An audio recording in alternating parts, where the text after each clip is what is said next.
Monsieur le Vice-président, mes chers collègues, dans la continuité des travaux de notre groupe pour lutter contre les violences faites aux femmes dans les transports, nous assumons pleinement de défendre l'usage de la vidéoprotection algorithmique. Après avoir démontré son efficacité durant les Jeux olympiques et paralympiques de Paris, il serait incohérent, pour ne pas dire irresponsable, de refuser de prolonger cette expérimentation, comme l'ont fait depuis longtemps d'autres pays qui, eux, ont compris que la sécurité n'attend pas. J'entends déjà les cris d'orfraie de la gauche, celle-là même qui moquait jadis les caméras classiques avec son fameux slogan « Les caméras Pécresse pour les femmes en détresse ». On a pu lire encore récemment dans un quotidien, il est vrai, pluraliste et nuancé, l'Humanité, une vision caricaturale de cette proposition où toute tentative de moderniser la sécurité des transports serait un complot sécuritaire. Ce sont les femmes, principalement, qui payent aujourd'hui le prix de l'inaction.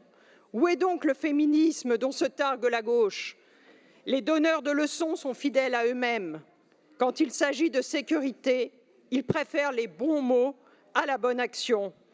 Mais pour nous, ce sujet ne relève ni du sarcasme, ni de l'idéologie. Il relève du devoir.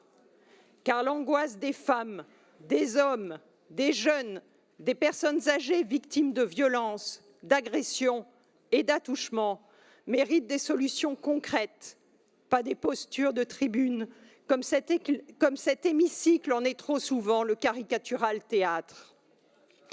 Et pendant que certains prônent des solutions qui s'apparentent à un apartheid de genre, segmentent la société et stigmatisent tous les hommes pour les actes de quelques-uns, dans un amalgame que dans le cas présent ne semble pas les déranger, nous faisons un choix radicalement différent. Utiliser l'innovation. Les technologies ne remplacent évidemment pas la présence humaine.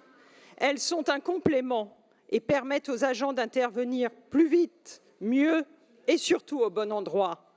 Mieux encore, ces outils ouvriront demain la voie à une gestion plus fluide, plus intelligente et plus confortable des flux de voyageurs, comme l'expérimentent déjà de nombreux pays. Comment accepter que l'usage de la vidéoprotection algorithmique soit autorisé pour les grands événements, mais pas pour les déplacements du quotidien? Madame la Présidente, cet amendement ne demande rien d'autre au gouvernement que du courage politique, je dirais même de l'audace. Il ne demande rien d'autre que d'être à la hauteur des enjeux sécuritaires et de nous autoriser à expérimenter de nouveau la vidéoprotection algorithmique. L'audace ou l'immobilisme, il faut choisir. Pour notre part, ce sera toujours l'audace.